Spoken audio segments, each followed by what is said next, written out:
Welcome to Creative Excuses. Today we begin a journey through Baldur's Gate 3 with a nice and chocolatey twist. You see, this is not the vanilla game, this is Chocolate Edition, a massively rebalanced version of Baldur's Gate 3 that I made as a sort of all-in-one mod for people to rebalance their game for a fresh run with just a single click.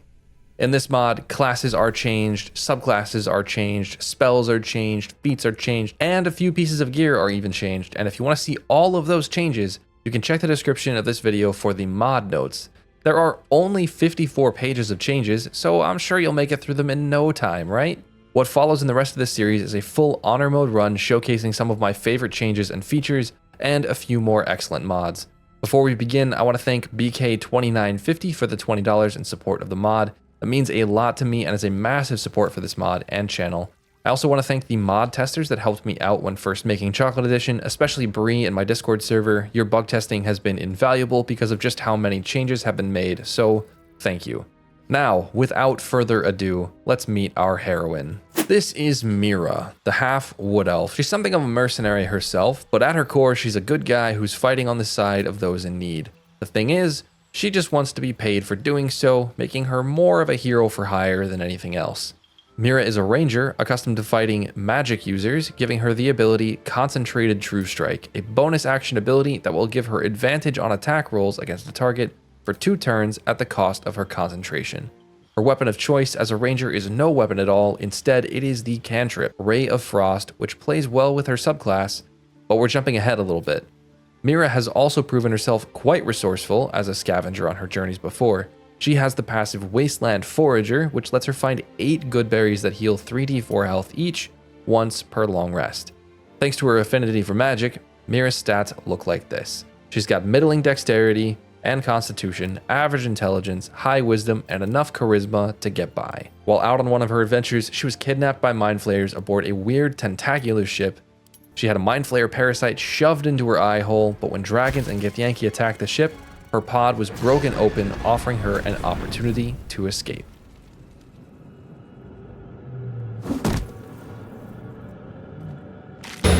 Once out of her pod, Mira quickly searched her surroundings and found the Man of Demonetization.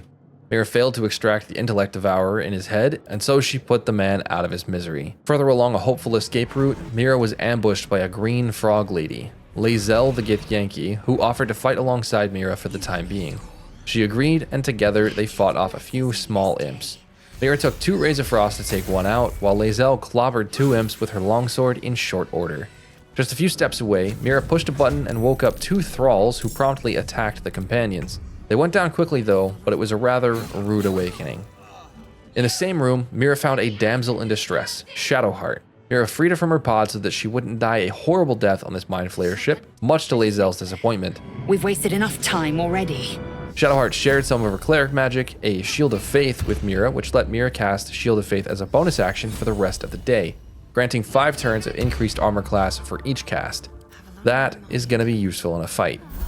In the next room, the 3 companions fought off a bunch of lowly fiends with Rays of Frost, longsword strikes, teleports. Wait, what? Shadowheart has the ability to teleport through the shadows at will as a bonus action, which allowed her to traverse the room and even steal the champion's flaming sword with ease. Once the enemies were cleared out, excluding the seemingly friendly mind flayer who thought that we were thralls, Shadowheart connected the tentacular transponder, which launched the ship from the Hells to a new realm where Mira fell to her... not death? Something saved her. Maybe it was that Shield of Faith? In the morning, Mira woke up on a beach with the worm still in her brain. Time to search for a cure. Just a few feet away, Shadowheart recruited Mira into her party once more, which granted enough experience for them to not hit level 2. Unfortunate really, because a few Intellect Devourers were killing a few Tiefling fishermen within earshot. Mira jumped into action using True Strike and a Ray of Frost to slow one of the Devourers down, while Shadowheart snuck up and used a Guiding Bolt to put the hurt on another. On Shadowheart's next turn, she used a Sacred Flame for a little damage. Mira took a hit, taking her down to half health, but she used one of her handy good berries to heal up. One of the Intellect Devourers then died to Shadowheart, but the other killed the last fisherman before Mira could take it out. Unfortunate, but the fight did grant enough experience to hit level 2, where Mira unlocked a couple new ranger tricks. First, she unlocked new spells that she can cast with Instinct alone, a new Ranger resource for casting from a special martial-focused Ranger spell list. She also got to pick 2 new Ranger spells, Entangle and Expeditious Retreat, giving her a little crowd control with her spell slots and enhanced mobility thanks to the free action dash. For her Instinct spell, she picked up Hail of Thorns for a powerful area of effect weapon attack. Mira also snagged the defense fighting style for an extra +1 to her armor class and unlocked her first feat. She took Light Armor Master, granting her an additional +1 to her armor class, initiative, spell save DC, and attack rolls at the cost of always having to wear light armor to receive those potent bonuses. With her middling dexterity, that may prove to be a defensive challenge. Shadowheart, though, and any other Origin companions on this run start out with their own unique 1-level classes. Shadowheart started out as a Daughter of Darkness, able to teleport through the shadows, use a couple of Paladin and other Cleric spells, and use daggers to great effect. She multiclassed out of her 1-level class and into Trickery Domain Cleric, gaining an additional spell slot and a few new prepared spells. The companions then found more Intellect Devourers and softened up the fight by blowing up this explosive Nautiloid container. From there, it was light work to take out the remaining Devourer with a couple of melee strikes. Our hero and shadowy companion proceeded to explore the crashed Nautiloid and then ran into a group of seeming bandits or looters at an ancient ruin nearby. They seemed a little hostile, so Mira used her mediocre powers of persuasion to successfully scare off the group. Nobody's getting any damn cheese! Now move it! Mira then doubled down on her persuasive skills to distract a few tieflings enough to rescue Lae'zel from a trap, but at Shadowheart's advice, we did not recruit the Frog Lady. She was just a bit too rude and condescending for Mira's taste. Such tiring mediocrity. Up ahead, Mira and Shadowheart ran headfirst into a large battle between goblins and a couple adventurers at a gate to an apparent settlement. The famous Blade of Frontiers made a dramatic but stylish entrance, and then the battle began full scale. Zevlor rallied the friendlies with a blow of the battle horn, granting everyone temporary hit points, and then it was the party's turn. Shadowheart stabbed the first goblin she saw, and Mira used an offhand attack to finish it off. She then used her action to soften up the targets below with a Hail of Thorns. The adventurers and man named Will took turns smacking and being smacked. Shadowheart then tried and failed to stab another goblin, but managed to push it off a cliff for 0 damage. Mira played Overwatch and used True Strike and her 1 ice arrow to soften up the goblin's leader and hopefully make it go prone. The next turn, Shadowheart did a little damage and then used the shadows to reposition next to a weak goblin, while Mira continued to ice the goblin leader. Quickly, the friendlies took the upper hand in the fight and finished off the goblins, warg, and bugbear without any casualties. Inside the gate, Mira tried to talk down the bickering human and tiefling, but even with Shadowheart's guidance, she failed, and Zevlor clocked the racist man right on the chin. That's a fine result. From Zevlor, Mira learned there was a ritual being completed that was about to cast the group of tiefling refugees out into the wilds with goblins running around. Mira agreed to help in exchange for some payment. A good deed and a paycheck are all she needs. Mira and Shadowheart spent a little time inspecting the grove's defenses and found a bugbear assassin that made it up the wall. Mira entangled the would-be assassin while the party chipped away at its health and movement with Sacred Flames and Rays of Frost. The bugbear did get one good whack in on Mira though, but a Wrathful Smite from Shadowheart and a couple stabs took him down for good. Mira was rewarded with a soul coin in exchange for saving the tiefling's life. It's worth a fortune. Nearby, Mira met a merchant who informed her of a healer, Nettie, who might be able to help with the Mind Flayer parasite, though we didn't really tell the man about the parasite itself. We spent a little time trading, selling what loot we found so far, and bought a padded armor +1, a nicely upgraded piece of light armor, bumping our armor class up to 16. We even dripped it out with a nice light blue armor dye.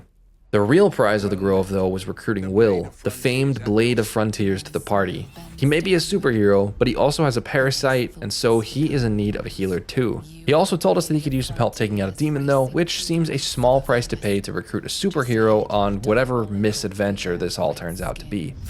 When recruited, Will earned level 2. Will multiclassed out of his Blade of Frontiers single class level into an Oath of Devotion Paladin, unlocking the Channel Oath resource, and with it, the ability to smite, dealing quite a lot of damage on his melee attacks. At the Grove's makeshift prison, Mira managed to stop a rogue tiefling from executing a goblin prisoner, saving a life in exchange for some information about the goblins in the region. They seem to have a mighty healer in their ranks, and they worship some unknown god called the Absolute. Let my my daughter go right now! On the way to find the healer Nettie and to talk to the Grove leader Kaga, Mira learned of a child that was being held by the druids for some reason. Thanks to Mira's help at the gate, Kaga apparently wanted to talk, so even though the others were turned away, we weren't. Inside the Grove's inner chamber, we found Kaga threatening a child with imprisonment for stealing the idol necessary to their ritual, the Rite of Thorns. We barely managed to talk Kaga down by pointing out that the snake may kill the child. Meanwhile, Wrath, an apparently respected druid, asked our party to rescue the Grove's real leader, Halsin, a bear-shaped druid captured by the goblins. I will open the treasures of this grove to you, even if the circle forbids it. We also spoke with the healer Nettie about our condition and told her the truth, which was lucky. She looked ready to kill us if we'd been lying, but we did have to promise her we would swallow some poison if we felt like we were turning into a mind flayer. Finally, we spoke to Kaga, who requested we help the refugees leave before the final prayer of the Rite of Thorns. From there, we spoke with Zevlor, who resolved to kill Kaga if necessary to protect his people if someone wasn't able to take out the goblins' leaders, who were orchestrating their entire army. This could be sticky to resolve. Up above Zevlor's office cave, we ran into a few more bugbear assassins and had quite the jump scare. Shadowheart snuck into range and threw out her last guiding bolt for the day, while Mira used an entangle followed by a hail of thorns. In the end, the three companions combined their magical might to take out the brutes without much issue. Completing the encounter, though, rewarded enough experience for everyone to hit level 3. Mira hit level 3 in Ranger, allowing her to pick a new spell and a subclass. She first picked Hunter's Mark, an ability that's going to pair really well with her Swarm Keeper subclass. Hunter's Mark will allow her swarm of moths to deal an additional 1d6 damage, even when attacking with a spell like Ray of Frost. This will, at times, be a staple combination in combat. Shadowheart hit level 2 in Cleric, earning a feat and a powerful class feature called Invoke Duplicity, which allows her to channel her divine relationship to roll a deception check. If she passes the deception check, she can cast another spell of any level that turn as a free action, kind of like Action Surge. If she fails the check, she can only cast an extra cantrip that turn. She also unlocked her first feat and took Skilled, granting her proficiency in Deception and Perception, and also setting her charisma to a minimum of 15 so that those invoke duplicities are much easier to get off. Will, on the other hand, hit level 2 in Paladin, unlocking an additional channel oath charge for smites or abilities, spell slots for casting Paladin spells, and a feat. For his feat, he took Durable, increasing his constitution by 2 points and allowing him to full heal every time he short rests. After the level up, the group encountered a few humans standing over a dying dwarf. The encounter turned sour after a brief conversation about their god, the same one as the goblin back in camp. Brenna! Kill her! Mira almost took out the hostile woman with a single Hail of Thorns and Hunter's Mark, and Will cleaned up the kill with an Eldritch Blast. Shadowheart took out the man with a Guiding Bolt and an almost duplicitous Sacred Flame. Not bad for a single turn of combat.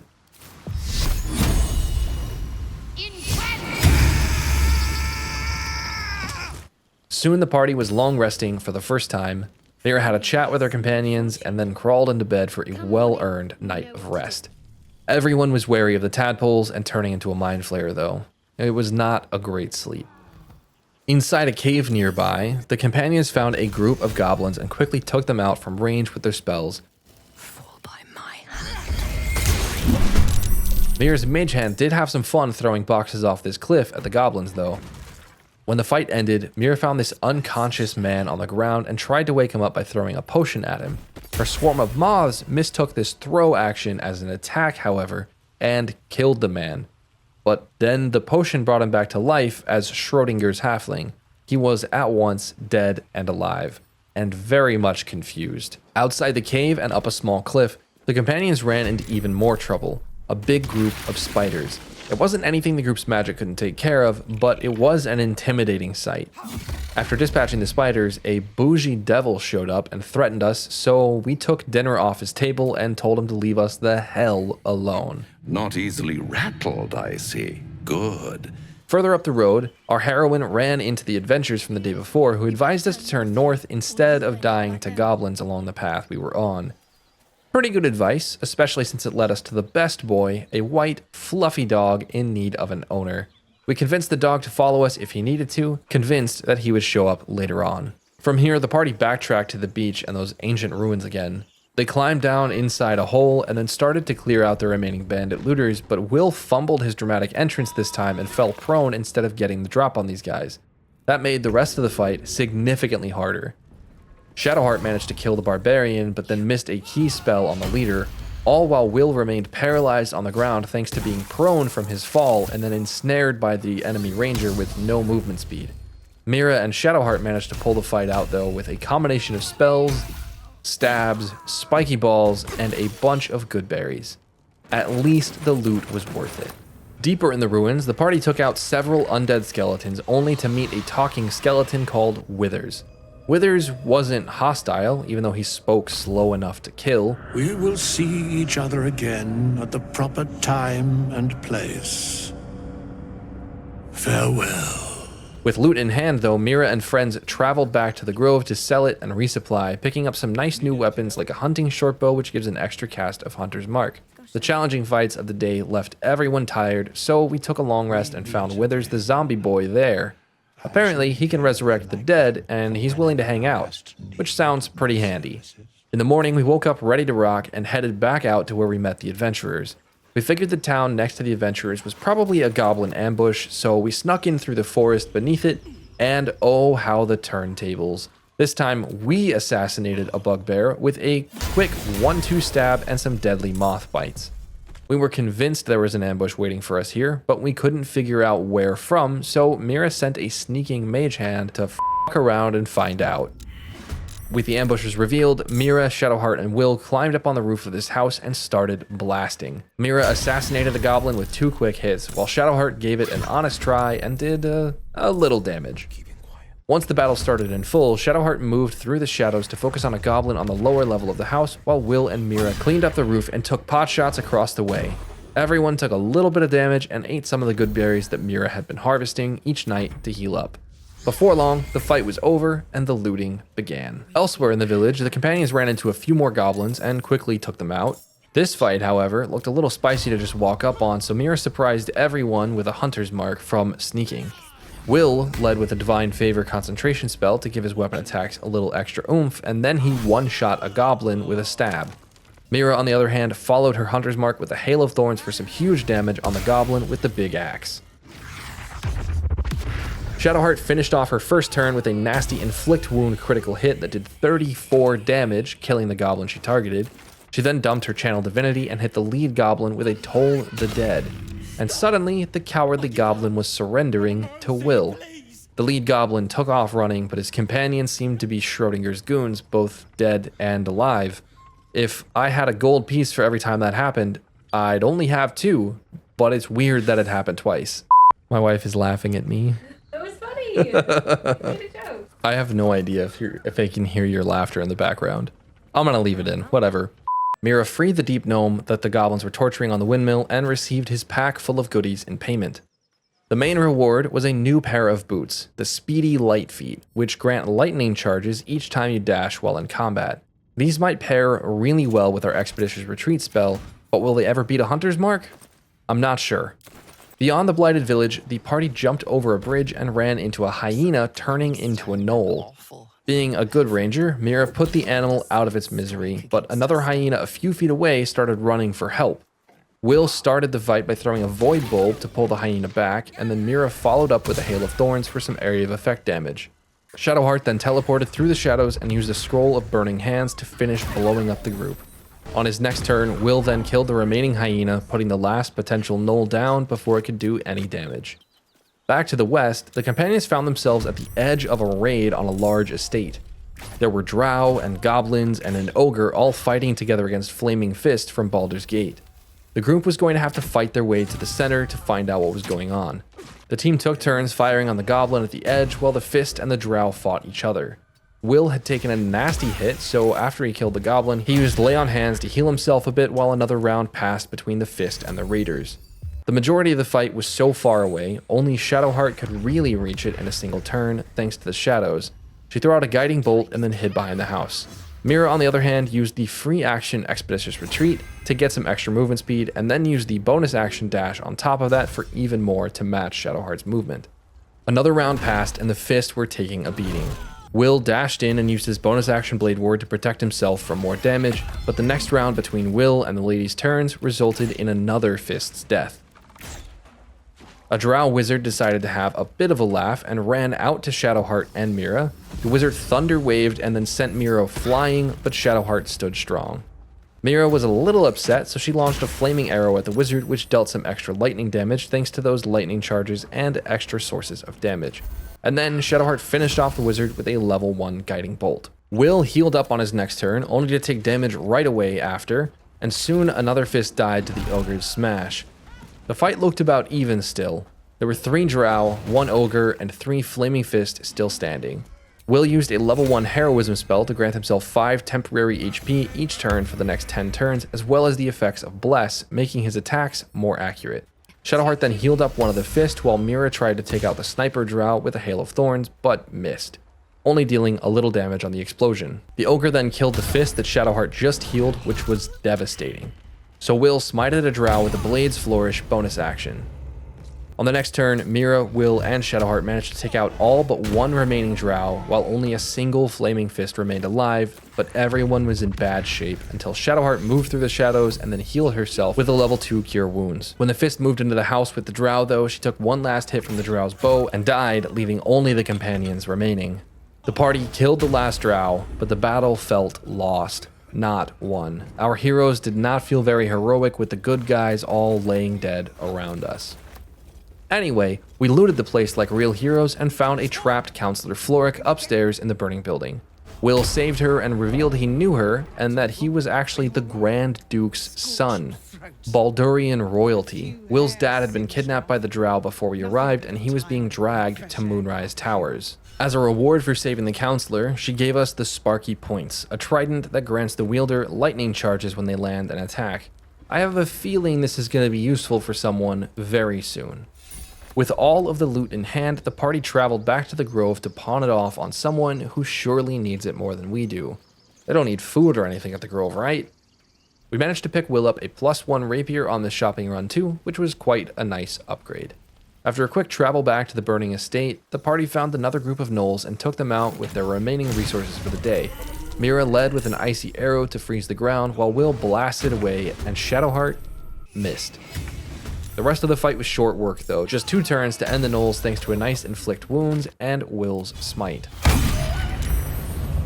Finishing the fight granted Will and Mira enough experience to hit level 4, but Shadowheart hadn't been inspired enough, so she was a little behind. As a level 4 ranger, Mira gained more instinct to cast her Hail of Thorns with, and a new feat.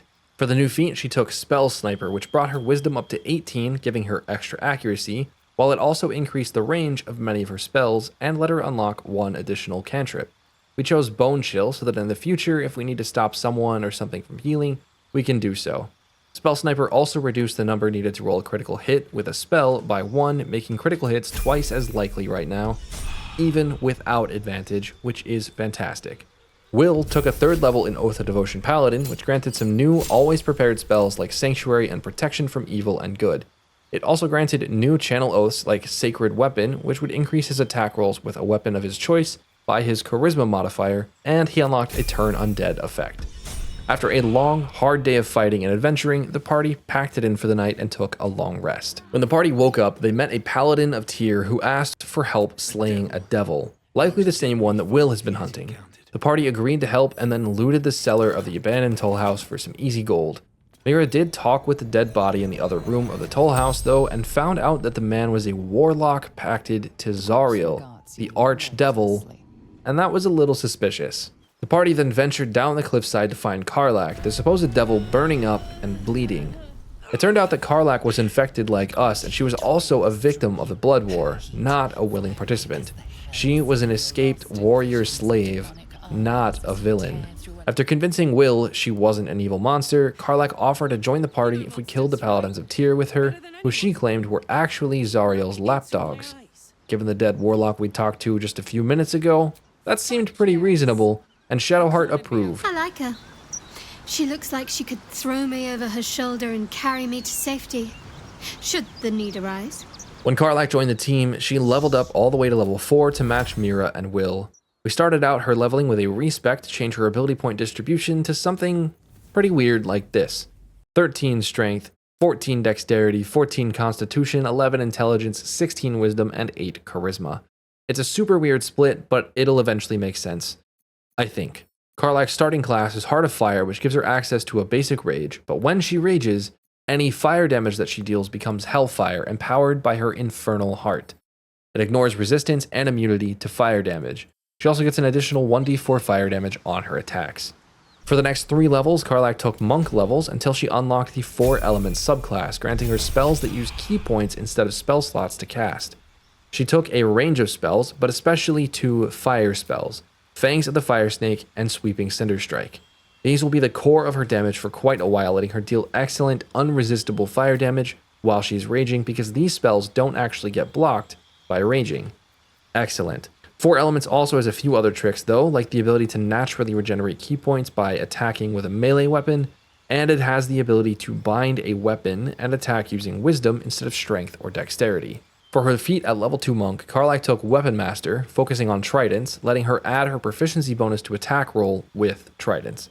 But it reduces her attack rolls with all other weapon types by 10 due to a lack of practice. Just ignore the giant axe on her shoulder. This Karlach has been using tridents forever, and so she's going to use the Sparky points that we just got. With Karlach and the rest of the team all kitted out and Shadowheart still a level down, the party climbed back to the top of the cliff for a chat with Anders. Karlach called out the paladin, and with a little inside check, we realized he was indeed lying. Anders was the bad guy all along, and he dropped that mask really quick. When the fight broke out, the enemy ranger shot a special arrow, but everyone made their saves and no one seemed to have taken any damage. Meanwhile, the wizard of the enemy party seemed to have an aneurysm. She didn't do anything, she just climbed some boxes, and I was not mad about that. Will went after the buggy wizard, while Mira and Karlach went after Anders and the ranger. Karlach raged and then blasted Anders and the ranger with a Sweeping Cinder Strike. Mira dropped a water bottle and tried to use an ice arrow to break it and to hit Anders at the same time to create a large ice surface. It did not work. We only got a small ice surface, but we did get some solid damage with a critical hit, which was very nice. But as soon as it was Anders' turn, he super smited Karlach, bringing her down to almost no hit points with his 2 attacks and 3 different smites. Shadowheart jumped in and healed Karlach a little bit, and then missed a level 2 inflict wounds on the ranger, which was pretty unfortunate. On the next round, the wizard remained bugged out, not taking any actions at all, and the ranger ensnared Shadowheart.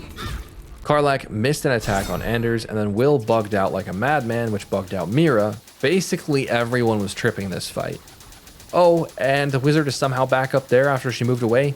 No idea how that happened. But that fixed though. Will moved in on Anders and threw out an Eldritch Blast to soften him up. Karlach then landed a beefy Fangs of the Fire Snake to kill Anders, while Mira remained bugged out, unable to do anything. Whatever the wizard had infected Mira. Shadowheart freed herself from ensnared and used her once per combat Blade Ward to keep herself a little safe. With Anders dead though, and the wizard a little dumb, the rest of the fight played out pretty quickly. After the fight, Karlach turned up the heat and ran around, setting the entire place on fire. Meanwhile, the wizard. The experience from the fight let little Shadowheart level up and join the adults of the group. With a 3rd level of Trickery Domain Cleric, she learned a bunch of new spells, but the most powerful ones are Hold Person, which all clerics get, and then Mirror Image and Shadow Blade from her domain spells. Nearby the toll house, the party found a rock slide and its cause, a giant earth elemental which they decided to fight just for the experience of it. With low movement speed and Ray of Frost hitting it most turns, the elemental never really had a chance, and when it died, it dropped some very nice gold. The companions then returned to the grove where they sold off their loot and met Damon, an infernal smith who told us that he could fix Karlach's Heart of Fire, an infernal engine instead of a beating heart. He just needed some supplies though, like infernal iron, and sent us looking in the blighted village. Before leaving the grove, the team decided to explore just a little more and stumbled upon a bard in need of a shoulder to cry on, and a young boy being lured by harpy sirens at the beach. Shadowheart used a silence outside of combat and then a sanctuary to protect the boy and the group from most of the luring song. Though the group members did get lured a couple of times when they were outside of the silence bubble, the fight went relatively smoothly and the boy was saved. Back in the blighted village though, Mira and friends found the infernal iron right where Damon said it would be. Mira also got a nice short sword upgrade in there in the form of the steel forged short sword, just a +1 sword. But while searching the smithy, the group found a cracked wall with a massive infested cave behind it, and they decided to explore a little because why not go into the cave full of bugs? In the cave, they found and quickly dispatched a group of ettercaps and teleporting spiders. Deeper into the cave though, Mira snuck up on a massive phase spider matriarch, apparently a drow wizard of some sort that had experimented on themselves and transformed into this thing. Mira used acid arrows to destroy some of the phase spider eggs, but some had already hatched, so she tried using a long-range snipe to pick one off and accidentally aggroed the entire cave of spiders. The battle that followed was huge. Shadowheart, Will, and Mira took turns taking spell pot shots at spiders, but Karlach had to use special arrows to deal any ranged damage because she was almost out of key points without a short rest. The special arrows would often deal damage even if she missed the attack thanks to her expertise with a trident and her lack of practice with anything else. Soon, the group was pretty surrounded by spiders, but the big matriarch never traveled all the way into the cave. Mira did almost die though, so Will had to use his last spell slot on a sanctuary to protect Mira from being attacked. Karlach used a dash and the Fangs of Fire Snake to take down one of the medium-sized spiders, and then Shadowheart took the high ground and cast a mirror image to let her absorb a few attacks a little bit more safely. On her next turn, Mira ate a good berry to heal up and used the Fairy Fire to give the group advantage on attacks against the big spider, not knowing that it would remove the sanctuary on her, and so she took a massive critical hit from a baby spider while retreating. The next round, Shadowheart unleashed 2 big guiding bolts on the matriarch using Invoke Duplicity, while Karlach blasted the ground with a flaming arrow to take out the baby spider without triggering the matriarch's legendary action. The next turn, Karlach melee attacked a baby spider, triggering the legendary action and became cocooned in web, almost certain to die unless cleared by acid or fire damage, so Will threw an acid vial at Karlach, but she made her save and it didn't clear the effect. The next turn, Mira attacked a phase spider thinking she was out of range from the legendary action, but she also became cocooned. It was very possible for the fight to go sideways from here with only Will really looking healthy. He tried and failed to heal Mira with a bonus action potion break. Shadowheart, on the other hand, healed herself up and then spent her last spell slot on a sanctuary to protect herself. The matriarch then knocked Karlach down, while the rest of the team healed up Mira. Karlach succumbed to her injuries the next turn. She died. But the rest of the team lived and dumped everything they had into the matriarch. Mira used Hail of Thorns, Will finally got up in melee distance and started smiting. Shadowheart kept healing, and even though the matriarch raged the next turn, Will kept smiting and the team kept the damage coming. A few turns later, the whittling away finally came through and the spider matriarch went down, but boy was that a hard fight for terrible loot. And poor Karlach, she died. Anyway, we resurrected Karlach with a nice scroll, explored the cave a little more without finding much of interest at all, and then took a much needed long rest. Except at camp that night, Will the human became the human fiend hybrid because his mistress came calling.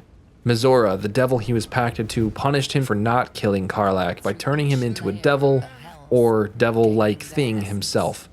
He doesn't have a tail, but he does have huge horns. Shadowheart seemed into the new look, though. I must admit, the new look is a little dashing.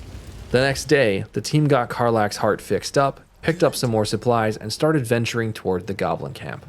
Along the way, in the blighted village again, they found 3 ogres that had moved in. One of them seemed especially intelligent, and Mira managed to strike a deal with the ogre. They would fight for Mira in exchange for the flesh of the fallen. While a little grisly, it was a small price to pay for 3 ogres on your side. With the upcoming assault on the goblins to rescue Halsin and save the refugees, this would be a welcome boon. From up on the ridge outside of the village, the party saw the goblin camp. Mira decided to cast a mage hand out there to scout out the area, but a goblin guard didn't appreciate it. No matter though, the mage hand shoved the peeing guard off the cliff, no problem, and then checked out the area. This was going to be a lot of goblins to kill. A hop, skip, and a sneaky jump later, the party snuck behind the front lines of the goblin camp ready for their assault. As they approached, the whole party had a vision of 3 chosen of the Absolute and commands to follow those 3. But Shadowheart's mysterious artifact pushed the voice and the commands away. Shadowheart seemed defensive about the matter though, so Mira let it rest. This is no time to chat. Assaulting the goblins' massive camp awaits. Mira and the companions at first thought about assaulting from this front gate but decided against it. Running straight into the kill zone of a fortress is usually not a good idea, so they took a leap to go around where the mage hand scouted out earlier. Everyone except Shadowheart took a little bit of damage jumping down, so the companions healed up using the ancient stacked potion break technique. Party then snuck up the cliff and very heroically took out a group of small goblin guards by lighting a fire and then throwing a bag of smoke powder. When a bugbear came running to check on the small guards, the group tried quickly taking him down without alerting the camp, but completely failed when Karlach ran up and stabbed him. The bugbear did go down, but the goblins nearby joined the fight and started firing special arrows and getting into position. Will threw out an Eldritch Blast to start softening the targets up, while Mira prepared by healing up and using an expeditious retreat to get some movement speed on the next turns. Shadowheart missed, classic, and then threw out a Shield of Faith on Karlach to give her some extra protection. Karlach, on the other hand, used her 4 elements Fangs of the Fire Snake to blast a single goblin to hell and back, and then landed a solid critical hit. A few cantrips from her companions later, Karlach threw out a satisfying Fist of Unbroken Air to yeet a goblin closer to the group, and Will followed up with an Eldritch Blast to take it out. Mira finished off the final goblin with a lightning charge juiced up Ray of Frost and her trusty moth damage. The companions then healed up with a short rest and snuck slightly deeper into the camp before deciding better and heading further up the cliffside and waking some sleeping bugbears and goblins from above. They were not happy at all to be woken up, but Shadowheart managed to put them back to sleep using an Elithid power to command them. I hear the absolute in you. Interesting. The group was mostly wary of the power, but Will at least seemed interested. Of course, leave it to the Warlock to be interested in more and new powers. With the bugbears and goblins asleep again, the group decided they needed another wake-up call, and Karlach woke up the one they call Stink with a tiefling-powered Searing Smite. Mira missed an offhand attack to kill the bugbear, but landed her Ray of Frost. Shadowheart, on the other hand, summoned a Shadow Blade into her offhand and then used a Guiding Bolt to guide the injured and hungover goblin into the afterlife. Will threw out an Alchemist's Fire on the distant goblin, trying to blow up what looked like a barrel of wine, but just didn't have the arm for it. The next turn, the team managed to take out the rest of the enemies, no problem. The companions then snuck down the opposite side of the courtyard and prepared their assault from deep within the camp, which was sure to be a surprise. Mira used a hunter's mark to initiate the large battle and tried to call in the fearsome ogres that she had recruited with the little coin last episode. She tried twice, but they weren't very reliable apparently and just wouldn't show up, so she frosted a goblin and moved on. Karlach was up next, and she too tried to summon Lump and his goons, but they still didn't show up, so she used a Fangs to take out a goblin threatening Mira and then missed a stab. Will used a classic Eldritch Blast into Blade Ward to deal a little damage and protect himself, while Shadowheart played an NPC on TV, running up to an enemy only to teleport away and attack from basically where she started. Mira took some fury of the small hits after Shadowheart's turn and desperately tried blowing the horn to summon Lump again, but it still wouldn't work, so she decided to try going out swinging with a Hail of Thorns on a group of goblins and a good berry to heal up a little bit. Karlach raged for some damage reduction and extra damage, and then blew Lump's horn one more time, and that finally summoned in the big dumb ogres. On Will's turn, he ran up and smited a goblin, taking it down with one hit. Shadowheart teleported into battle and pricked the goblin, and then she invoked Duplicity to grant herself another cantrip attack and took out the goblin in front of her. A round of attacks on the companions later, Lump finally started helping out and hucked a Melf's acid arrow. Meanwhile, Mira missed an electric arrow that would have killed that same goblin. Karlach was toe-to-toe with the enemy ogre and used a piercing strike to weaken the enemy, making them take more damage on the next turn. She also used a patient defense to make her a harder target to hit. Not that it mattered that much. On the next round, Karlach stabbed once and then healed up with a potion. The fight was slow going, each companion dealing a little bit of chip damage each turn, and the ogres even did a little with smashes, throws, and firebolts. With a little help, Karlach did manage to take out the enemy ogre with an enraged stab of her trident. Luckily, the goblins knew they were in for it and started targeting the biggest threats, the ogres, which saved the companions a little grief. The team moved around the corner and used ranged attacks to chip away at the last few goblins, and soon the fight was over.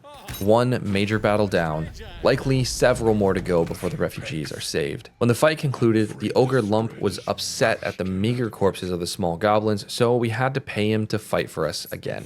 We are back in business. Hopefully they'll hear the horn the first time when we use it next. In the loot from the battle, Mira found some gloves of archery on a dead trader and equipped them for just a little more damage when she uses a bow attack like her Hail of Thorns. The party then took another short rest, and Shadowheart used a level 2 aid spell to prepare the group for whatever awaits inside the fortress. Once inside, Mira used her trusty fly around and find out Mage Hand to initiate a battle with the guard goblins. Most of the party scored pretty great initiative, and Mira used that to her advantage with a critical hit on one of the lead goblins. The rest of the team followed up with some generic attacks, but on the next round, another group of goblins joined in the battle at the door. Unlucky for them, Karlach used a big cinder strike on 4 goblins at once and landed 1 kill. She then cleverly dropped an alchemist fire in the middle of the gobos and detonated it with a fangs for a 2nd kill and some more chip damage. Will Eldritch blasted and then moved in for a flourish, and Shadowheart stabbed an additional goblin to death.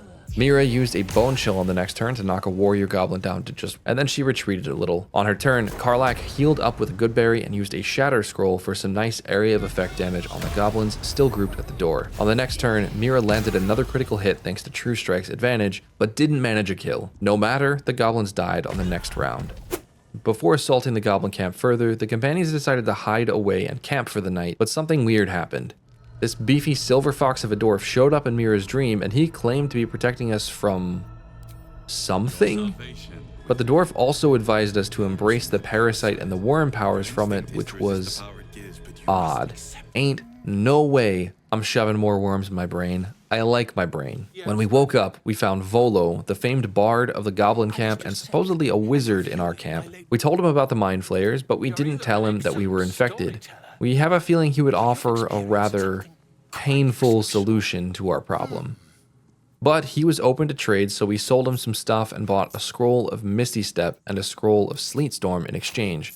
That might come in handy in the fights to come. After leaving camp, Mira and the party made their way back into the fortress temple. Time to purge this goblin scourge. Anticipating significant fighting, each party member prepared with a powerful elixir that we had been slowly finding and purchasing. Shadowheart gained an additional spell slot from her elixir. Mira used an elixir of Peerless Focus to help her concentration on Hunter's Mark or Scrolls, and Karlach drank an elixir of the Colossus, giving her extra weapon and unarmed damage and making her massive. But Will didn't drink an elixir. He didn't feel like imbibing, I guess. Once buffed up, the party snuck forward and Mira initiated a surprise round with a cantrip and some moths. The rest of the party joined in with more cantrips, but Karlach threw out a thundering sphere of elemental balance for 2 key points and did some decent damage. On the next turn, Mira started Hunter's Marking goblins and blasting with cantrips, dealing up to 3d6 damage, plus her proficiency bonus thanks to the moths, praise scent, and the cantrip itself. Very solid damage. Karlach didn't want to blow all of her key points immediately, so she grabbed some more special arrows to hopefully get a little fire damage out while the rest of the party continued cantripping away. The goblins were still working on gap closing, so only a single ranged attack hit Shadowheart that round. On her next turn, Shadowheart missed her attack as usual, but Karlach killed the goblin that she failed to. The goblins were quickly being whittled down, but the next turn, Will was asleep from a goblin potion, and Mira missed an important Hail of Thorns on a group. Karlach managed some good damage with a fire arrow and some lightning charges though. After the party ended their turns, the goblins were in range for the majority of their ranged attacks, and it was go time. Will missed an Eldritch Blast on Priestess Gut, but smited her with a flourish to take her down. Then the ranged goblins climbed higher and targeted Shadowheart. Despite being poisoned and having disadvantage, Karlach managed to land 2 melee attacks in a row on a goblin to take it out. Despite missing several attacks, the party eventually prevailed with only minor injuries. Nothing a little looting couldn't cheer up though. Deeper into the temple, the group destroyed this intimidating looking gate and found some giant spiders behind it. Mira managed to use a little animal handling wisdom to set the prisoner spiders on the goblins who imprisoned them. The spiders made short work of the goblins with ranged barb attacks and didn't turn hostile against us, which was pretty nice, because they were disgusting. Will then busted down a door with some Eldritch Blasts, somehow alerting no one, and the party short rested anticipating a huge battle. Everyone healed to full. Karlach initiated the next fight with an entire room of enemies by tossing a bomb at the biggest, baddest guy in the room, Dror Ragzlin. The rest of the party joined the fight too. Mira and Shadowheart both dealt solid damage to Dror, taking him down to just 30% of his health on the first turn. On Will's turn, he sounded Lump's horn and summoned the ogres, which pulled a few more enemies into the fight. Shadowheart then teleported through the shadows to high ground and pulled the neighboring room of enemies into battle. Because Karlach hadn't raged yet, Dror closed the distance and beat the living hell out of her with 2 big hammer swings because of the bomb that she threw at him. Ouch.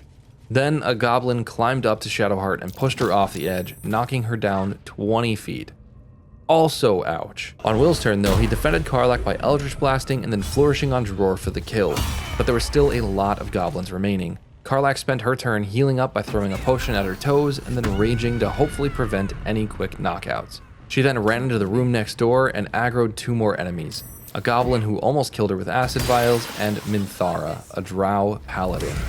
On Shadowheart's turn, she shadow stepped over to Karlach to heal her, and then the goblins pissed the spiders off again and brought them into combat. With so many enemies in the fight now, Will used Heroism on himself, granting himself 5 temporary HP per turn, Bless, and immunity to Frighten for the next 10 turns. Karlach dealt some solid damage, but just barely didn't kill her target, and then she got knocked down to 1 hit point left. Shadowheart healed Karlach again and then healed herself with a good berry. For some reason, the spiders were now pissed at the party too though, so Mira got ahead of the issue by starting to whittle down one of them. Soon after though, a few goblins stoned Shadowheart, so Will had to heal her up while Karlach did some damage. Right after Karlach's turn, the paladin moved in and knocked Karlach down this time. The fight was not looking in a good shape at this point. Karlach was down and Shadowheart had only a bonus action to escape for a moment. Mira and Will were healthy, but there were still a lot of unfriendlies. Luckily, a goblin killed the spider that Mira had softened up, making the turn order just a little more favorable. Will hucked a potion at Karlach to heal her, and then Karlach used that Misty Step scroll that we bought this morning to get out of dodge. Will used a Sanctuary on himself to force the grouped enemies to attack the big ogre nearby. On the next round, Mira started targeting Minthara with a Hunter's Mark and landed a gnarly critical hit with Bone Chill. We did half of Minthara's health in damage and prevented her from healing up on the next turn. Helpful because paladins, as we saw, can heal. Will made a risky bet on the next turn, activating his Smite passive and going in for a big hit on Minthara. This cancelled his Sanctuary and he only managed to land 1 of his 2 attacks, putting him in quite a risky spot. Luckily, Minthara tried to hold person on Will and he made the Wisdom save. Shadowheart finally finished her circumnavigation with another Shadow Step and healed Karlach up again, while Mira again targeted Minthara with another Bone Chill and landed yet another critical hit, dealing solid damage, but only taking Minthara down to 4 hit points. On Will's turn, he took down the rival paladin with a final flourish, dealing with the last major threat in the fight. From there, the remaining 2 ogres and allies managed to clean up the remaining enemies without any issue. At the end of the battle, Will paid Lump the Enlightened 1 more time for 1 more battle. The ogres have been pretty useful thus far, so maybe they'll be useful 1 more time. Mira and the companions then looted all of their kills and took another short rest. Mira found some new armor on Minthara and put it on, but shortly changed back into her padded armor. The padded armor just looked so much better. Now, with all of that battling done, the party went searching for Halsin the Druid, but found only this prisoner who went to warn the Grove that they were in danger. Except he didn't get the memo that the goblin leaders were all dead, I guess, and the Grove wasn't really in any danger anymore. While searching for Halsin, the party ran into a few more goblins guarding a door and quickly dispatched them. Beyond the door, they found some goblins blissfully unaware that all their allies outside were dead, and they were also shockingly non-hostile, except for the goblin children throwing rocks at a bear. A bear. Wrath told us that Halsin has the presence of a bear, so I bet that's him. We attacked the goblins and the bear joined us in the fight as an ally. Shadowheart started the fight off rather inaccurately, and then Karlach did a little bunny hop for fun while Mira and Will played in some spider webs. Will actually fell over in some grease too. This fight was trivial though, with a giant bear mauling the children for us, Karlach raging and stabbing and powerful attacks all around. The fight was over in no time. When it ended, the bear transformed into a hulking elf of a man, maybe even bigger than the bear, who examined us with his healing magic. He gave us some helpful information. The true souls and other infected people were coming from Moonrise Towers, the same place where Will's father was taken to. That does not bode well.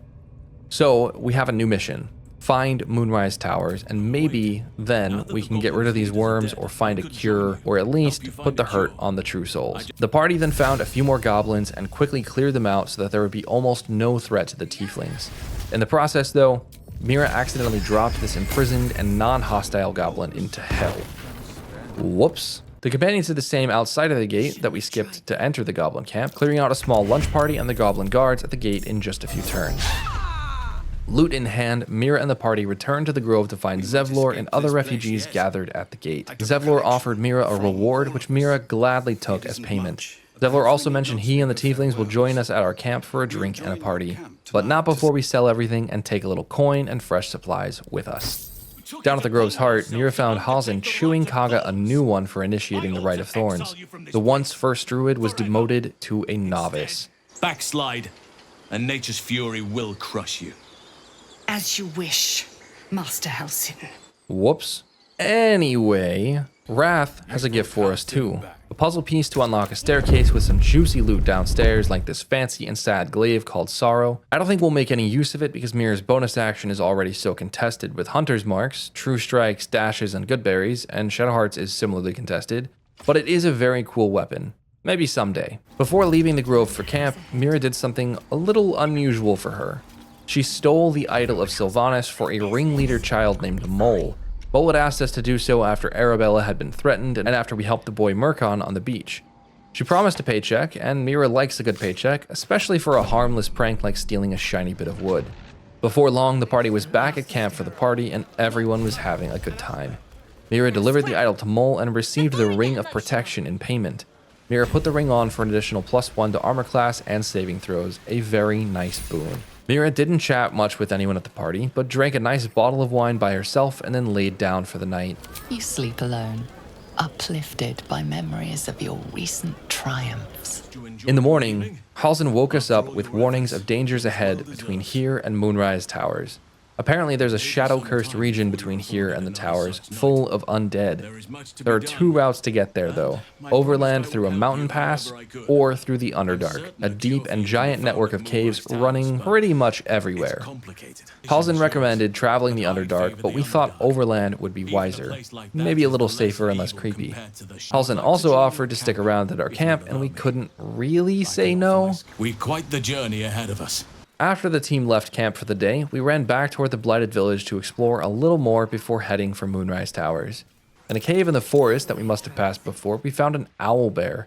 Some impulse, maybe the secret hunter ranger in her, prompted Mira to attack. Shadowheart backed Mira up with a silence from outside of combat to block the owlbear's legendary action, which would call her mate to her defense. The rest of the team then followed up with some damage.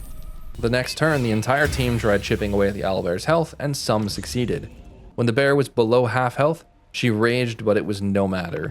There were just too many of us and only one of her. Also, we did just a lot of magic damage, and Karlach landed a gnarly crit to kill the owlbear. Out of the shadows, though, came a smaller owlbear, an owlbear cub, which proceeded to eat the mother that we had just killed. His mother. Nature. Outside of the cave, the party ventured through the forest and jumped over a river back toward the toll house where we found Karlach earlier.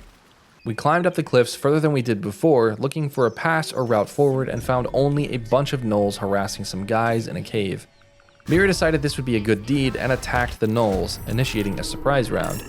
She used a hunter's mark on the biggest one and started blasting with a powerful hail of thorns. The rest of the party followed suit, blasting targets of their choice.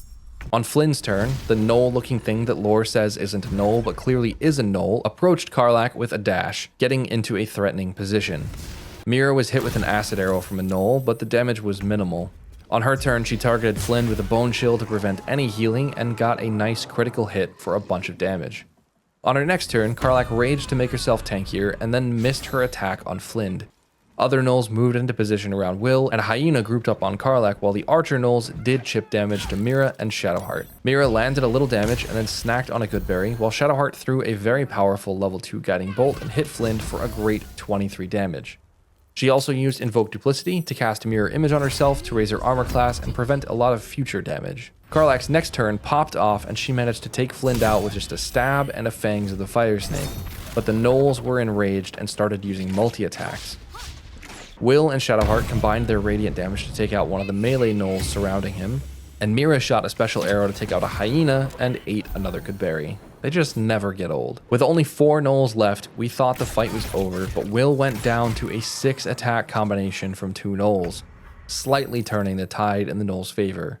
On her turn, Shadowheart positioned in a shadow to step over to Will and heal him. He went back down immediately though, and Mira almost went down too. Shadowheart was on healing duty though and got Will back up while Mira took out one of the dangerous archers. The next turn, the team cleaned up the final gnolls, but they were a little worse for wear. The guys that we saved were thankful and invited us to their place at a speakeasy below Joaquin's Rest, if it's still there after the raid at least. After looting everything in sight, the party ran back to Joaquin's Rest, found the speakeasy, and turns out it's a Zhentarim hideout, a morally indifferent group of traders who will trade anything, from goods to slaves and back again. Not ideal, but Mira will still take a paycheck for saving them, even if they're not exactly good guys. She did a good deed, she gets the paycheck. Mira then went shopping at the Zhentarim store, where she bought and freed a slave painter with the paycheck that she'd just received. One item of note that we picked up there was the Gloves of Hail of Thorns, which gives a short rest variant of Hail of Thorns that isn't cast with Instinct. That means we can cast 2 Hail of Thorns for 1 turn per short rest once we get extra attack. That is very nice. After our shopping trip, we went exploring deeper in the Zhentarim cave. Shadowheart put the shadows to work and stole a few things. It's not a bad thing to steal from bad guys, right? The weirder thing we found though was this false cave wall with an elevator behind it. This seemed pretty secret and also pretty interesting, so the adventurers went spelunking. Down a long way, I think the party found themselves in the Underdark at a storehouse for the Zhentarim above. Finding the location rewarded the party with enough experience for everyone to hit level 5. Mira started off the leveling party with level 5 Ranger unlocking an additional Instinct point, extra attack, level 2 Ranger spells, and level 2 Instinct spells. The new level 2 spell options were quite nice with choices like Bark Skin, Blur, Heat Metal, and even Moonbeam. Moonbeam felt fitting for the Maws, so Mira picked it up and also added a Cloud of Daggers variant unique to Rangers with her Instinct spells. Mira is about to have a lot of different concentration options, but some very powerful ones. Shadowheart joined the leveling party next, unlocking level 3 spell slots, but not level 3 spells quite yet. She learned a new cantrip and got her second feat as well. For her feat, she took a boring but powerful ability score increase to get 16 in Constitution and 18 in Wisdom, increasing her concentration saves and her spell accuracy. Next, Will leveled up, gaining an additional Channel Oath charge, Lay on Hands charge, and his second feat.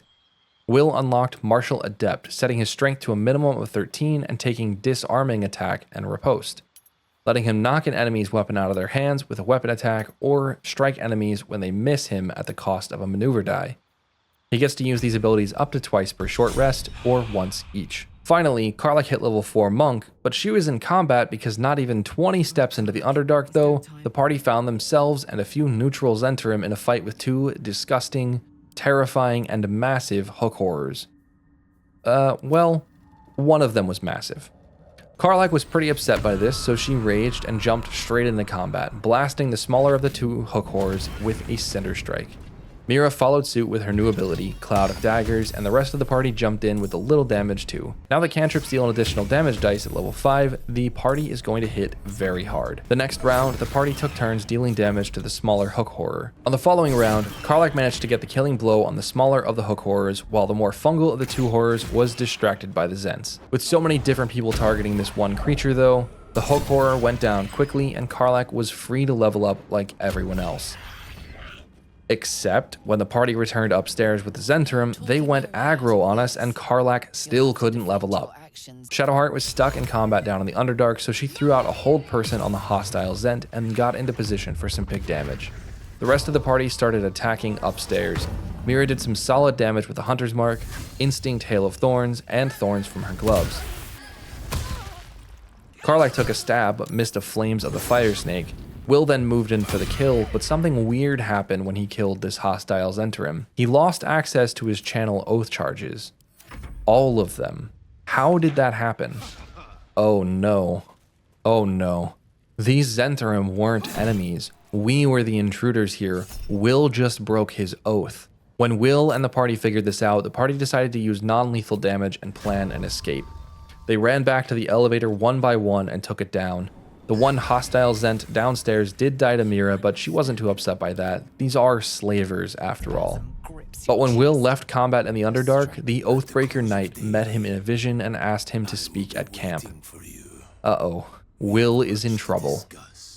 Finally, Karlach leveled up and she took Tavern Brawler as her second feat to bump her strength up to 14 and to give her unarmed attacks even more oomph. With Tavern Brawler, she will gain an extra half of her strength modifier to her unarmed attack rolls and thrown attack rolls. Those same attack types will also gain between 1d4 and 3d4 additional damage depending on her level. At level 5, that's going to be an extra 2d4 unarmed damage. Fangs of the Fire Snake is about to pop off. In addition to these features unlocked by level up, a passive from her Heart of Fire 1 level class dip has also been activated. Extra Attack. Karlach can now attack twice with a single action while in combat.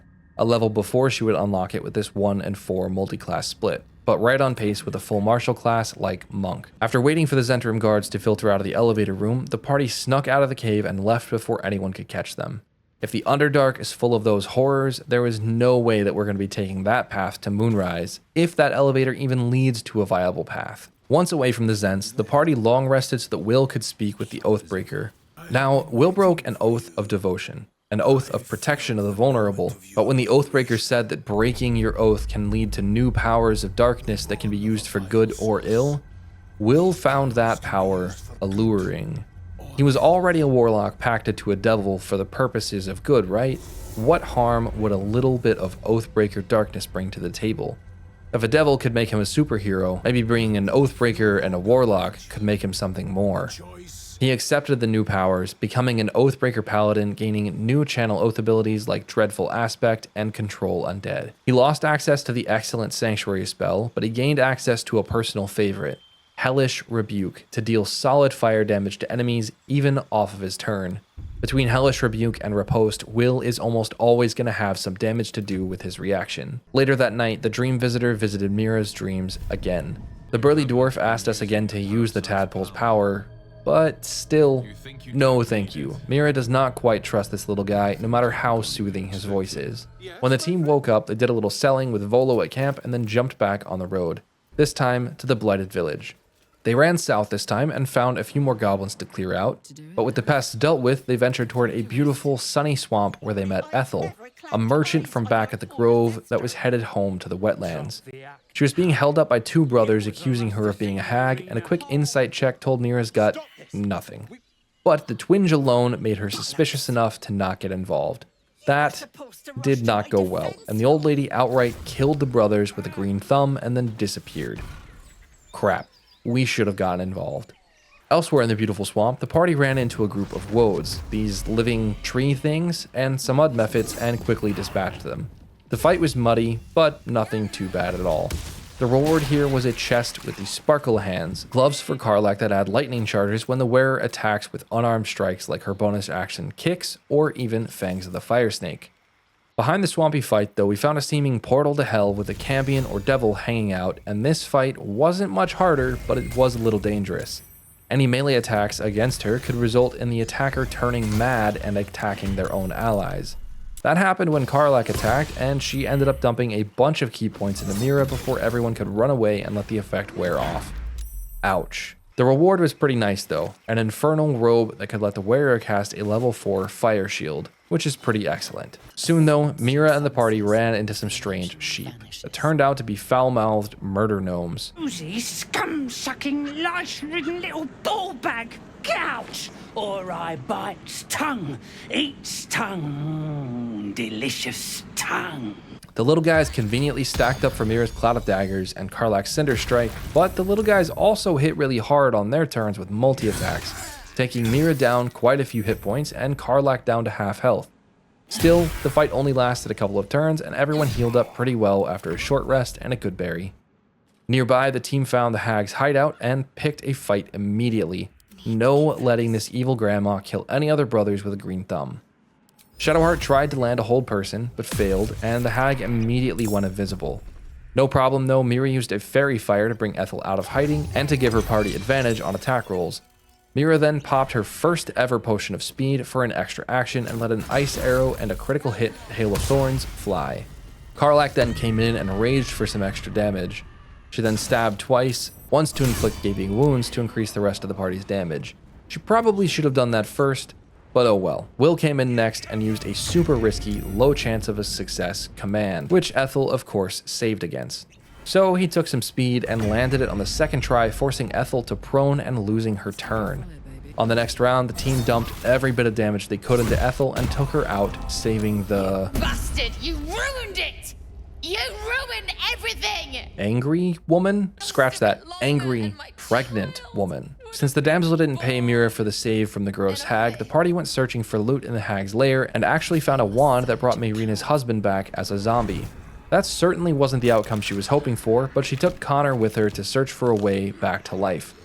Maybe some wizard somewhere has a scroll of true resurrection locked up in a pouch in his pocket in case he dies, and it could be used as a good deed to bring back this poor woman's husband. Maybe. Or maybe there's a god of death somewhere in someone's camp with the power to cleave soul to body once more. Nah, that's all crazy talk. Benevolent gods of death don't exist, and wizards don't carry expensive scrolls of true resurrection in case they die with the dead man switch illusion spells with instructions on how to access the scrolls so that they can be brought back to life in a pinch so that their magical weave bomb doesn't explode after 3 nights of death like an anti-Jesus. Nope.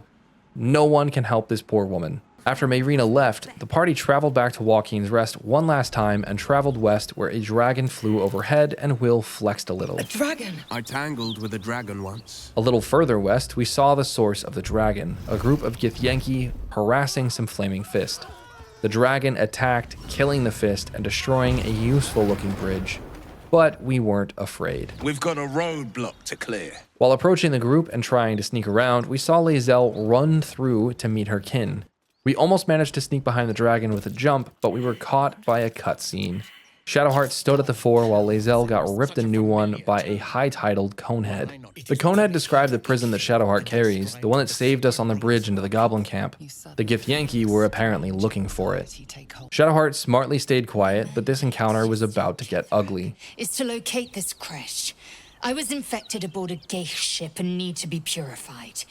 Your mandate is to aid me. Mira was still hidden, but the other 3 were in combat with the Gith. Because she was hidden, Mira still had initiative and used her advantage to fire off a solid ray of frost to slow down Baretha's movement.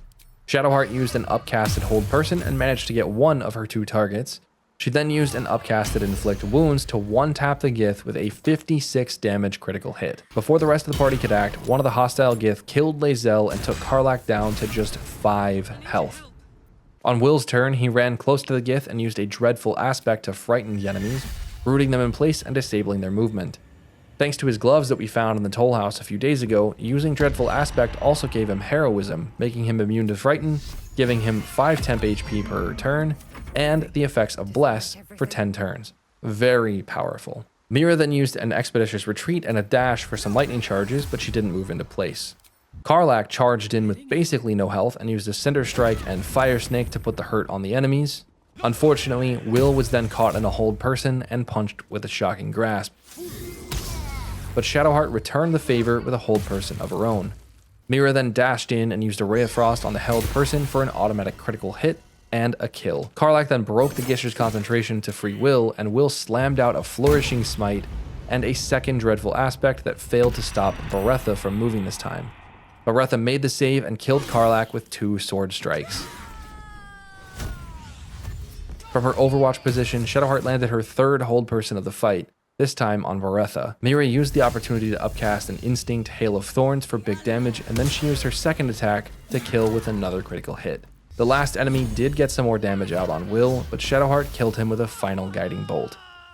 Poor Karlach though, she has now died twice. The party looted everything they could and resurrected Karlach while they were at it. At last, the party ventured forth into a new region, the Mountain Pass, the route to Moonrise Towers, hopefully. When they arrived in the pass after a day of fighting, Mira and the party decided to take a much-needed long rest.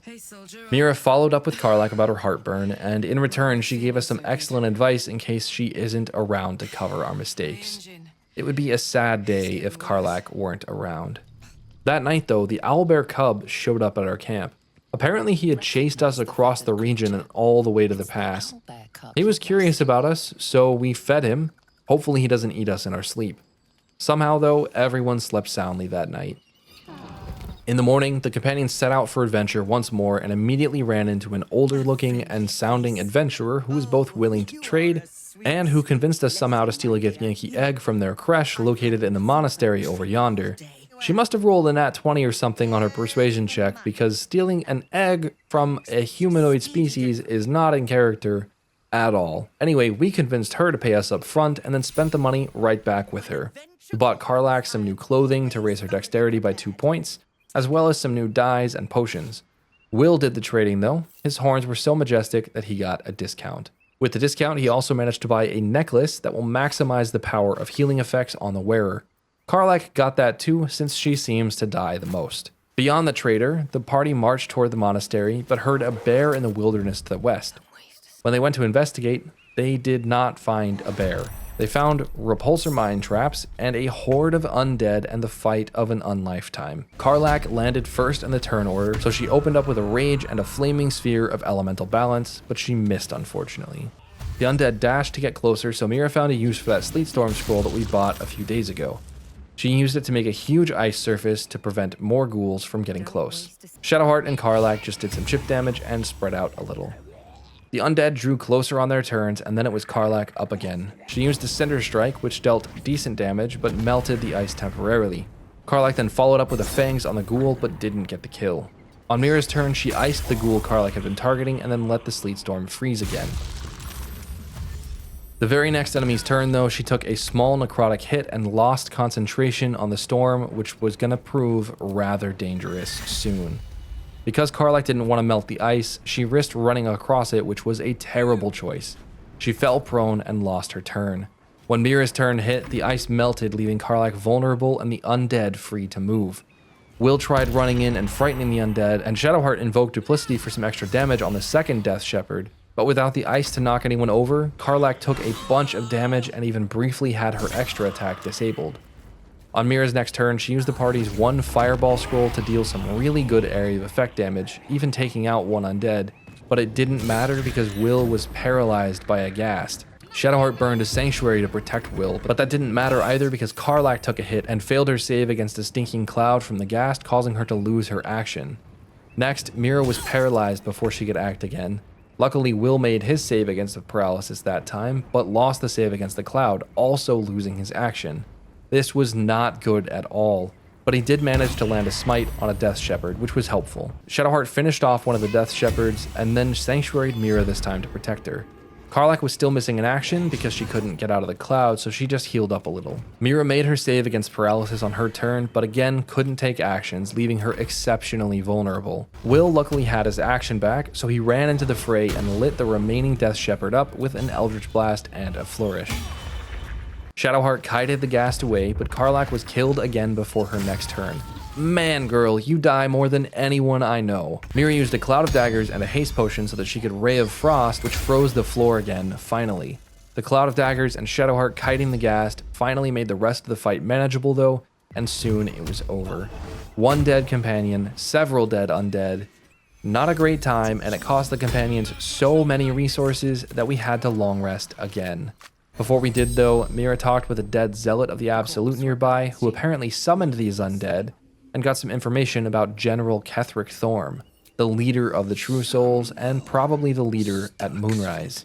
That night, Mira treated the owlbear like a pet, helping it manage and heal a wound before heading off to sleep. Everyone slept hard, thankful not to be paralyzed by the ghouls anymore. The next day, the party billy-goated down a crumbling cliff, still wondering where that bear was. When they reached the bottom, near the monastery, they ran into another hell of a fight, this time against some brutal level 6 zealots and clerics of the Absolute who were on the path. Mira tested their hostility with a mage hand, and they were indeed hostile AF. The entire group led with ranged attacks on a cultist raider, but it turned out these guys all absolutely loved their firebolts. They hucked them with extreme precision, landing almost every single one of them throughout the fight.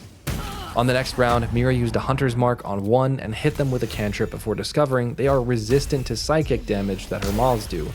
That's not good. Karlach did some damage, and then Shadowheart healed everyone up with a level 3 upcasted aid spell.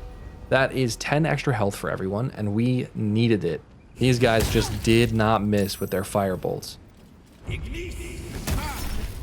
Will tried to frighten the enemies, only succeeding on a few, and Mira used her new Moonbeam for the first time to bypass the psychic resistance and do a little cleave damage. For the next few rounds, the party could do nothing but chip damage while they were chipped themselves. It was a slugfest. Will and Karlach both went down on the same round as well, leaving just Shadowheart and Mira was not in a healthy spot. Shadowheart luckily had a level 3 cure wounds ready, so she got Will up.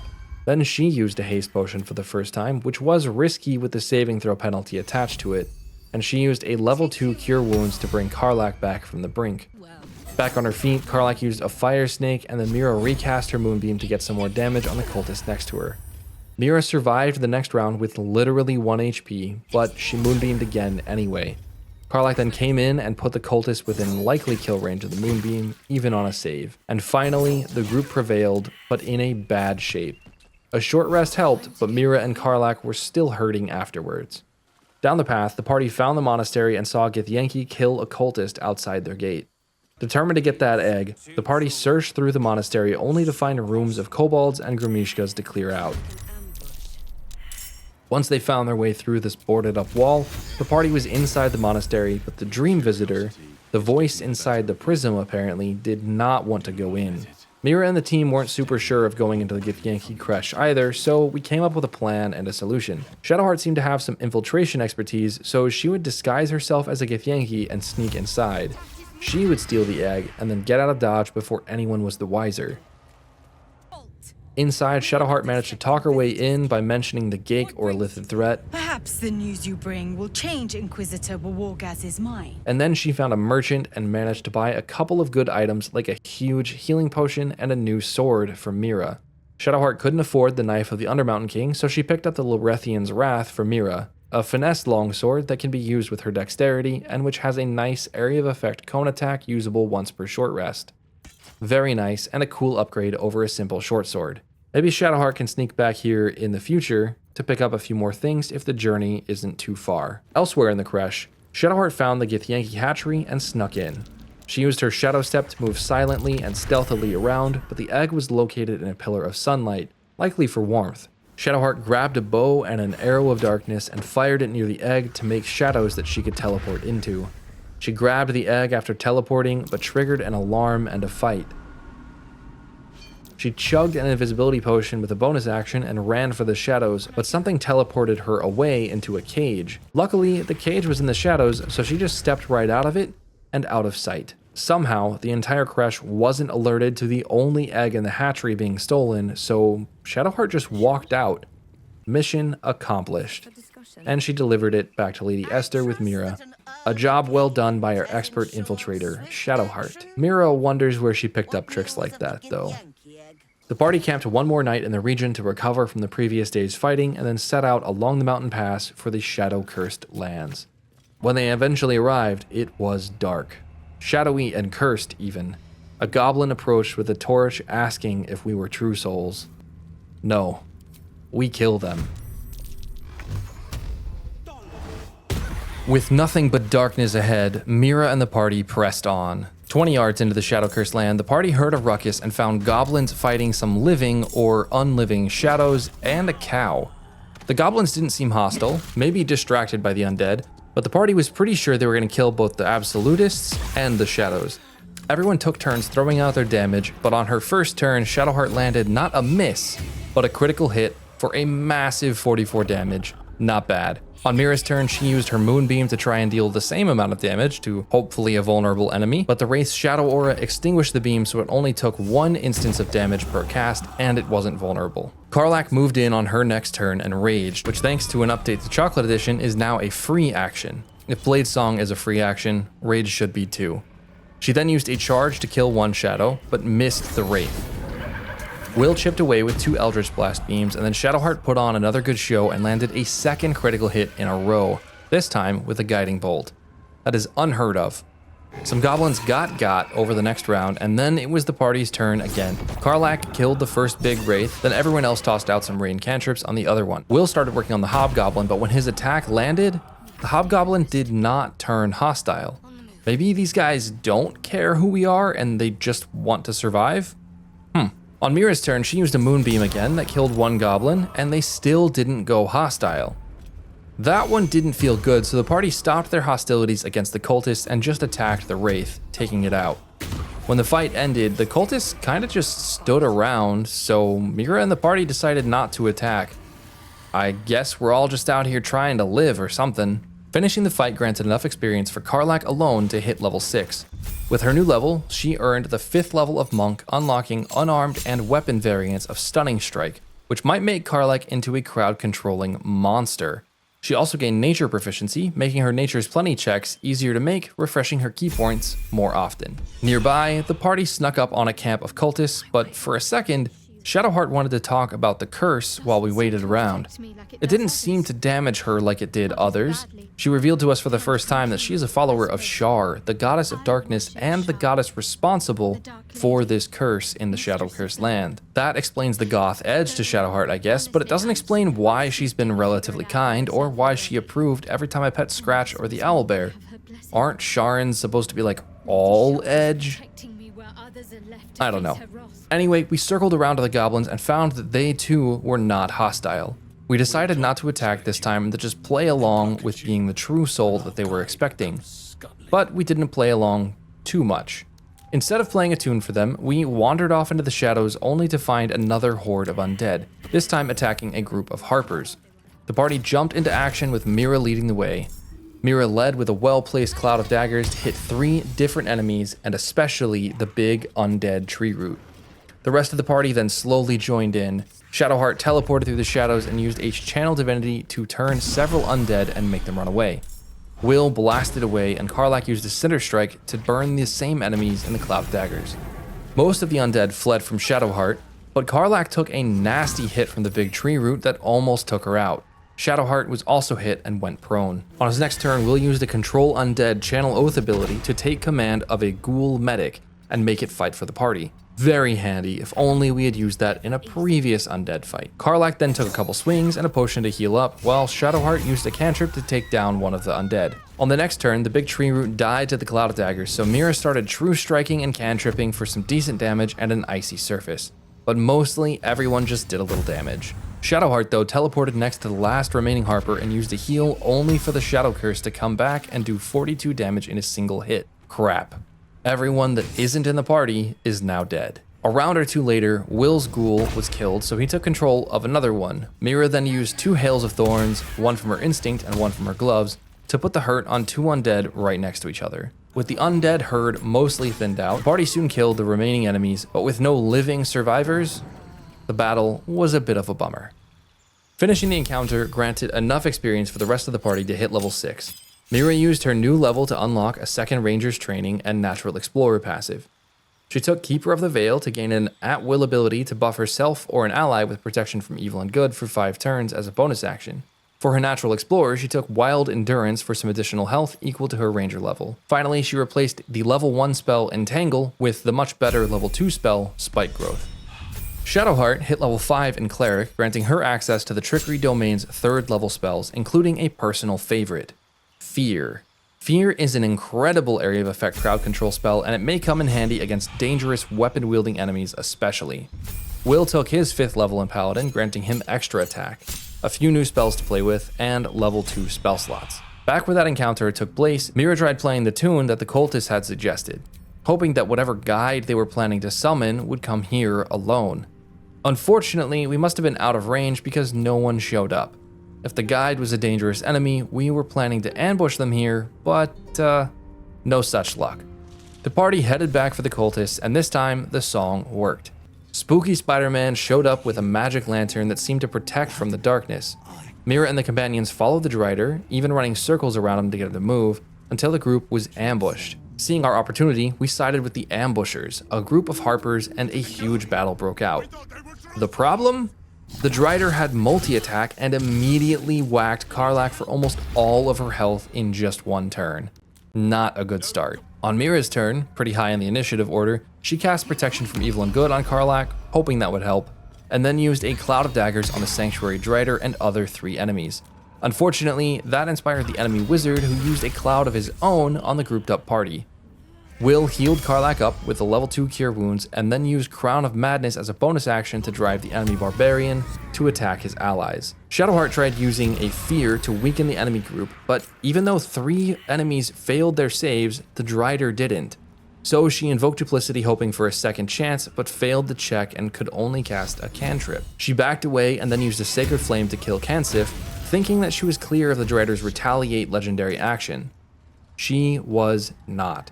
She took at least 37 damage from that mistake and was knocked down to death's door. That obviously dropped concentration on the fear that she had managed to land as well. And then, to add insult to injury, one of the formerly feared goblins threw an alchemist fire that outright killed Shadowheart. Spider-Man then killed a Harper and took a tiny amount of damage from Will's opportunity attack. On Mira's turn, she focused on killing a goblin outside of the Drider's retaliation zone, and then threw the biggest healing potion the party had at Karlach to heal her to full. Will then stepped up to the plate with heroism active and took a smiting swing at the Drider for a little more damage. Karlach finally got a chance to rage at full health, but she missed one of her fangs of the fire snake for that turn. The Drider's next turn was another brutal one. Buffed by a reckless war cry from a goblin, he hit Will for a ton of damage, taking his health down to 0 and knocking him to the ground.